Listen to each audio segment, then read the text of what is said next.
जय जगन्नाथ पिलामाने मु एबे तमन गोटे गप कहूँ कॉफी चाष विषय रे। परीक्षक परीक्षार्थी मानक ओडिया उत्तर खातार मूल्यांकन करुवा बेले जड़े परीक्षार्थी खातार लेखा थिबा रचना पढ़ी पूरा आश्चर्य हो गले। प्रश्नपत्र रचना पड़ता कॉफी चाष किंतु प्रश्नपत्र रे पर फलाटी झापसा हो जाइथिबारु पिलाटी भाभी नेला जे एटा बोधे रचना पड़ी कॉफी चाष। से कॉफी चाष उपर संपूर्ण रचना लिखि देइथिला जहाँ परीक्षक को आश्चर्य करथिला। से जहाँ लिखिथिला जे कॉफी चाष एक उत्कृष्ट एवं अत्यंत लाभकारी चाष अटे। यह चाष कले अल्प परिश्रम रे बहुत फल मिलता है। यह केवल ओडिशा रे नुहे सारा भारत वर्ष रे सर्वत्र बहुल भाव में चाष करा जाय थाए। यह वर्ष रे 2 थर चाष करा जाय थाए।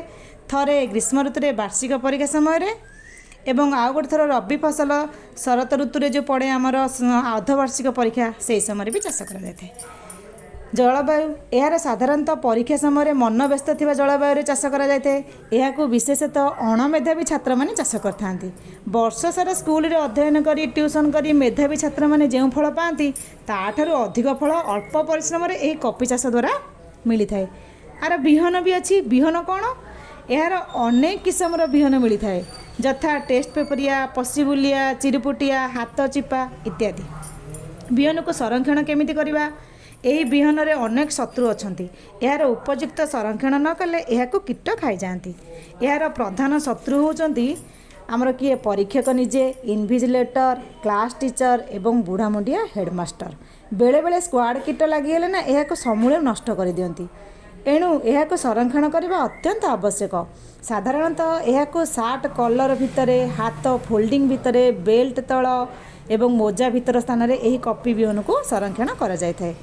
आर लाभ कौन मिलता है? लाभ होची वर्ष सारा बुलिकी पाठ पढ़ा पढ़ी न करिकी एही चाष द्वारा प्रचुर लाभवान होबार अनेक दृष्टांत रही। एही चाष रे लाभ जेतिकी विपद भी सेतिकी थाए। एही संतर्पण रे एही चाष न करि पारिले यार शत्रु माने याको छारखार करने सहित चाषी को बर्बाद कर दे थांती और बेले बेले चाषी किछि फल आमदान करि न पारि आत्महत्या करिथिबार भी देखा जाय थाए। परीक्षक रचनाटी पढ़ी सारी केते मार्क देबे चिंता करू करू भाविले अरे अंततः पिलाटी तो ये रचनाटी कॉपी न करके मनरू लिखिछि।